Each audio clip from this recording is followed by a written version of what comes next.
আসসালামু আলাইকুম। বুলিয়ান অ্যালজেব্রার প্রথম পর্ব আজকে। বুলিয়ান অ্যালজেব্রা বা বুলিয়ান সরলীকরণ নিয়ে আজকে আলোচনা করব। তবে বেসিক আলোচনা, যেটা যতটুকু না জানলে একেবারে সরল সম্ভব না, ঠিক ততটুকু আলোচনা করব। অতিরিক্ত যে তত্ত্বীয় আলোচনা আছে ওগুলো আমরা অন্য একটা পর্বে করব। আজকে সরল শেখার জন্য যেগুলো বেসিক জরুরি সেগুলো নিয়ে আলোচনা করব। যদি আপনারা বুলিয়ান সরল শিখতে চান বা বুলিয়ান সরলীকরণ শিখতে চান, সেই ক্ষেত্রে আপনাদের সবার আগে জানতে হবে এই সূত্রগুলো। আমাদের এই সূত্রগুলো সম্পর্কে জানতেই হবে। এই সূত্র মুখস্থ না করা পর্যন্ত আমরা সরল সাধারণত ভালোভাবে বুঝবো না। তো সর্বপ্রথম যে সরলগুলো আছে এগুলো মুখস্থ করার জন্য আমাদের একটা সহজ উপায় আছে। আমি এই সহজ উপায় নিয়ে একটু আলোচনা করি। মানে এমনি মুখস্থ অনেকভাবে করা যায়, আমরা জাস্ট শর্টকাট একটু বলতেছি যে কীভাবে একটু দ্রুত মুখস্থ করা যায়। সর্বপ্রথম যেটা আছে 1 নম্বর সূত্রটা, এটা হচ্ছে a + a = a আছে। এই সূত্রটা আমরা মুখস্থ করবো এমনভাবে যে একই জিনিস যদি একাধিকবার যোগ আকারে থাকে তাহলে একবার হয়। কি বলছি? একই জিনিস একাধিকবার যদি যোগ আকারে থাকে তার মানে একবার। যদি এখানে এমন থাকতো যে ab + ab সমান কি হইতো? ab, কারণ একই জিনিস আছে একাধিকবার। যদি আরো একবার থাকতো এই পাশে, যে আমরা দিলাম ab 3 বার আছে, একই জিনিসটা সেম জিনিস একাধিকবার আছে, তাই কি হবে? ab হবে। ঠিক আছে? এখানে যেমন a 2 বার আছে তাই a একবার হয়েছে। ক্লিয়ার? আবার যদি এমন থাকতো 1 + 1 সমান কি হইতো? আচ্ছা 1 হইতো, কারণ একই জিনিস একাধিকবার থাকলে একবার হয়। এটা হচ্ছে শর্টকাট মনে রাখার জন্য। এরপরে একটা সূত্র আছে, এটা হচ্ছে a + 1 = 1। এটা আমরা মনে রাখবো যে কোনো কিছুর সাথে এক যোগ থাকলে কি হয়? এক হয়। কোনো কিছুর সাথে এক যোগ আকারে থাকলে ফলাফল এক। যেমন এখানে আছে a + 1 = 1। আমাদের যদি এমন থাকতো যে ab + 1, তো কি হইতো? আমরা বলছি কোনো কিছুর সাথে এক যোগ থাকলেই এক, তার মানে এখানে এটার সাথে যোগ আকারে এক আছে, आंसर কি হবে? এক। সমস্যা আছে? দেন আসি আমরা পরের সূত্রে। এখানে আছে কি? আচ্ছা এই সূত্রটা একটু খেয়াল রাখি আমরা। পরের যে সূত্রটা আছে এটা, আর হলো আমাদের এই যে একটা সূত্র আছে গুণের, দেখতে একই রকম, শুধু পার্থক্য হচ্ছে কিসের? প্লাস, আর এটা হচ্ছে ইনটু। তো এটা আমরা শর্টকাট মনে রাখবো যে যোগের সময় এক আর হচ্ছে গুণের সময় 0।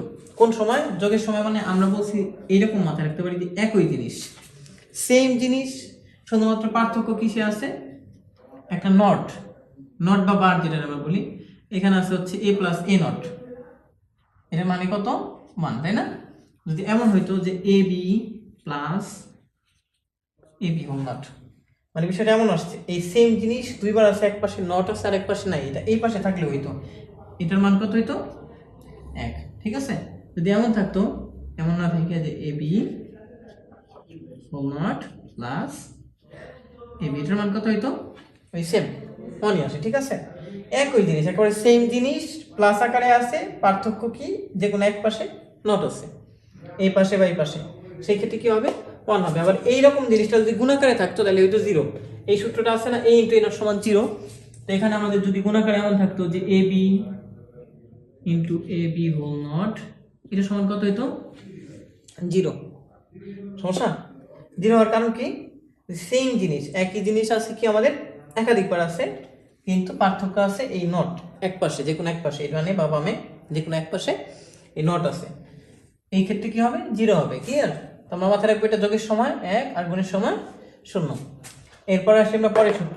এইটা মাথায় রাখবো হচ্ছে আমরা কোনো কিছুর সাথে যদি 0 যোগ করি কত হয়?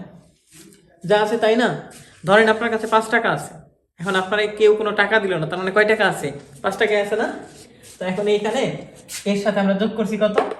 এর সাথে 0 যোগ করছি, তো ফলাফল কি? a হবে। আবার যদি আমরা বলতাম যে xy এর সাথে 0 যোগ করলে কত হয়? xy হবে। তখন 0 যোগ করলে 0টাই বাদ যায় আর বাকি সব ঠিক থাকে। 0 বাদ, বাকি সব ঠিক আছে, তার মানে xy রইল। ঠিক আছে? xy এর কোনো মান বৃদ্ধি হইল না। 0 যোগ করলে কোনো মান বৃদ্ধি হয় না, কমেও না। ক্লিয়ার এটা? তো মোটামুটি এই 4টা ক্লিয়ার। এবার আসি আমরা গুণের যে 4টা আছে এই 4টা।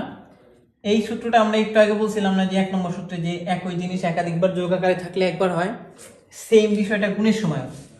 একই জিনিস যদি একাধিকবার গুণাকারে থাকে সেক্ষেত্রে কি হবে? ওই জিনিসটা একবার, অর্থাৎ a 2 বার গুণাকার আছে তাই এখানে a হয়েছে। যদি এমন থাকতো যে a0 * a0 সমান কি হইতো? a0। একই জিনিস একাধিকবার গুণাকারে থাকলে বা যোগ আকারে থাকলে ওইটাই একবার হবে।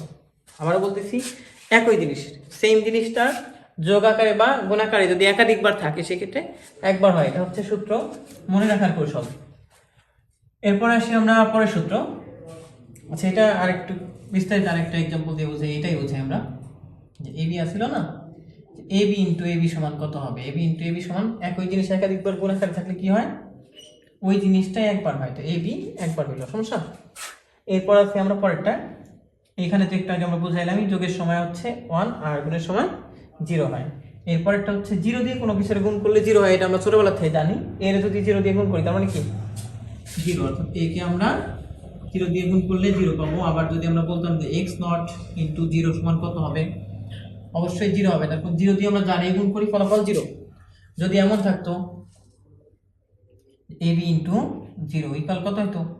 অবশ্যই 0, কারণ 0 দিয়ে যাই গুণ করি না কেন ফলাফল 0 হয়, ঠিক আছে। তো এরপরে সূত্রটা আসি আমরা, এটা x দিয়ে আমরা কোনো কিছুর যদি গুণ করি কি হয়? যা গুণ করবো তাই। অর্থাৎ আমরা যদি ছোটবেলায় যে গুণগুলো করছিলাম, 5 গুণ 1 সমান কত হয়? 5, তাই না? 5 অক্ষে 5 যেটা আমরা বলি আর কি, 20 অক্ষে 20, 30 অক্ষে 30, এরকম না? ব্যাস, এটা কত হয়? 30। তো সেম ভাবে আমরা যদি গুণ করি যে ab গুণ 1 কত হবে? ab হবে, ঠিক আছে। আবার যদি বলি যে c নট ইন্টু 1 সমান কত হবে?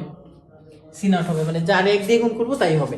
গুণের সময় 1 দিয়ে যারাই গুণ করি তাই হয় ফলাফল, এটা আমাদের মাথায় রাখলে হবে। এরপরে আসি এই জিনিসটা আমরা মাথায় রাখবো, নট এখানে দুইটা আছে, সেম সাইজের দুইটা নট থাকলে নটে নটে কাটা যায়। এখানে এই নট কাটা গেলে ফলাফল কি? সরাসরি এ। যদি এমন থাকতো যে এ বি দুইটা হোল নট, তার মানে কি ফলাফল এ বি। একই সাইজের দুইটা নট যখন থাকবে নট নট কাটা যাবে, এখানে এই নট আর এই নট কাটা গেছে, তার মানে আছে কি? শুধুমাত্র এ বি, সাইনেরও কোনো পরিবর্তন হবে না, ঠিক আছে। আবার যদি পুরো একটা সমীকরণের উপরে থাকতো, যে এটার উপরে যদি এমন থাকতো দুইটার উপরে, আচ্ছা সেক্ষেত্রে কি আসতো ফলাফল?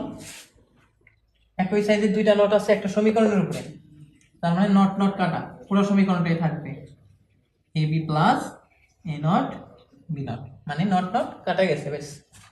এরপরে আসে কি আমাদের আর একটা সূত্র আছে, এই দুইটা সূত্রের বলা হচ্ছে ডি মর্গানের উপপাদ্য। এটা মুখস্থ করার কৌশলটা বলি আমরা, এ প্লাস বি হোল নট আছে, আমরা মাথায় রাখবো ডি মর্গান উপপাদ্য ভাঙার নিয়ম হচ্ছে যোগ থাকলে গুণ, গুণ থাকলে যোগ, আর হোল নট থাকলে সিঙ্গেল নট, সিঙ্গেল নট থাকলে হোল নট।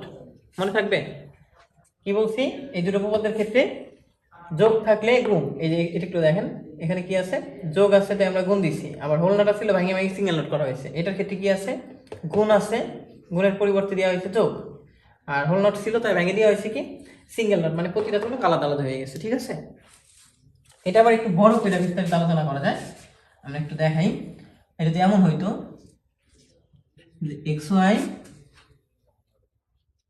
প্লাস হচ্ছে ওয়াই জেড, এরকম আছে। এখন যদি আমরা এখান থেকে ভাঙতাম, এই যোগের এই জায়গা থেকে ভাঙি, যোগ ভাঙলে কি হয়? গুণ হয় না? এটা সমান লেখা যায় তো X Y whole not into Y Z whole not, ঠিক আছে। মানে ভাঙার নিয়ম কি? যোগ ভাঙলে গুণ, গুণ ভাঙলে যোগ, আবার হোল নট থাকলে সিঙ্গেল নট, সিঙ্গেল নট থাকলে হোল নট।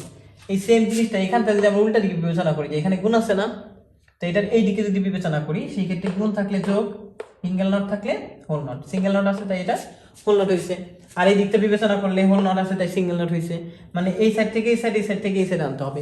আমাদের সমীকরণে যদি এই পার্ট পাই আমরা কোনো সময় অঙ্কের মধ্যে সরলে, সেই ক্ষেত্রে এটা লিখবো, আবার এটা পাইলে এটা লিখতে পারবো, ঠিক আছে। ডান আর বাম একটা সমান আর একটা, এই দুটা একটা একটা সমান।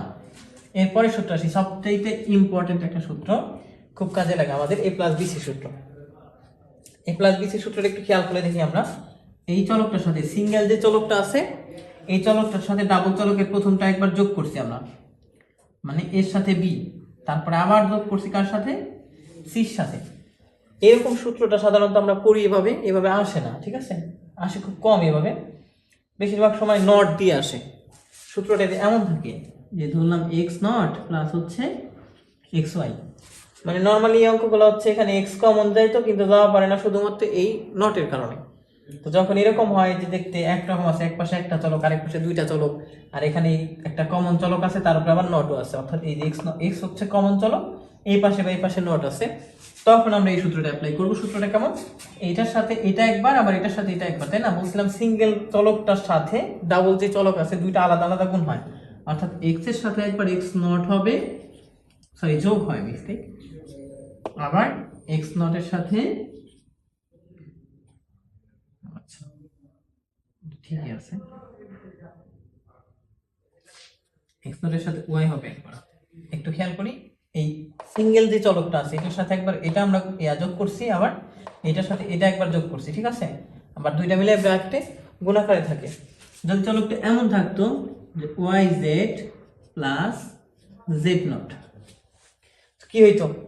এখানেও সেম আগের মতো, এই যে সিঙ্গেল চলকটা একবার এই z এর সাথে একবার এই y এর সাথে, তার মানে z নটটা কি হইতো? একবার z এর সাথে যোগ হইতো, আবার z নটটা যোগ হইতো কার সাথে? y এর সাথে। ক্লিয়ার? এই সূত্রটা খুবই ইম্পর্টেন্ট, এটা আমাদের অঙ্কে দেখা যায় শেষ পর্যায়ে যায় খুব কাজে লাগে, লাস্টের দিকে এই সূত্রটা পড়ে বিভিন্ন জায়গায়।